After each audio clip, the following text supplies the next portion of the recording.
Hello, and welcome to our video on microplastics and their impact on our oceans. You may have heard about microplastics, but do you know just how big of a problem they are? Today, we'll take a closer look at the extent of microplastic pollution in our oceans, the effect on marine life, and what we can do to address this growing problem. Microplastics are tiny particles of plastic that are less than 5 millimeters in length.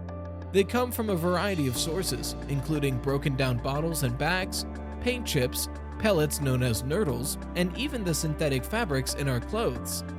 When we wash our clothes, the machine agitates the fabric, releasing plastic microfibers that get flushed to wastewater treatment facilities.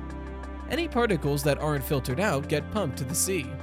According to a new study, between 82 and 358 trillion plastic particles are floating across the world's oceans.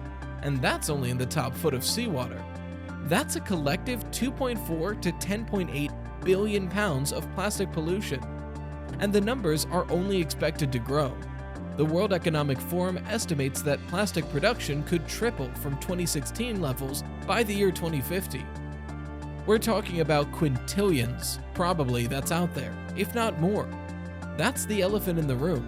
If we're going to talk about the number of particles out there, we're not even looking at the nanoscale particles, and that really dovetails into all the research on human health impacts.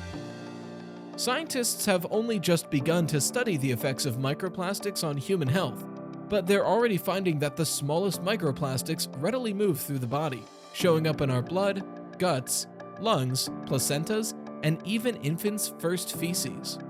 Microplastics can also affect marine life in a variety of ways. Microplastics can contaminate the very base of the food web, including microscopic plants called phytoplankton and the tiny animals that consume them, known as zooplankton. When predators like fish larvae eat the zooplankton, they take on the toxic plastic particles. Microplastics can also interfere with the carbon cycle, affecting the ability of phytoplankton to absorb carbon and reducing the amount of greenhouse gas that is sequestered into the ocean. You've got these microplastic factories in places where plastic is trapped on coastlines at the high tide line. That's just shedding constantly. When the next storm happens, it's washed back into the ocean. We need to take action now if we want to address this growing problem. What can we do to address the problem of microplastic pollution? First, we can reduce our use of single-use plastics, such as plastic bags, straws, and water bottles. We can also support companies that use sustainable packaging and reduce plastic waste. Additionally, we can use microfiber catching laundry bags when washing clothes that shed microfibers. We can also participate in beach cleanups and advocate for government policies that address plastic pollution. We need systemic change to address the problem of microplastic pollution. We need to hold corporations accountable for their plastic waste and push for legislation that reduces plastic production and incentivizes sustainable alternatives.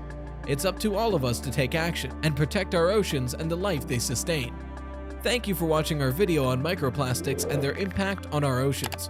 Remember, every action that we take to reduce plastic pollution can make a difference.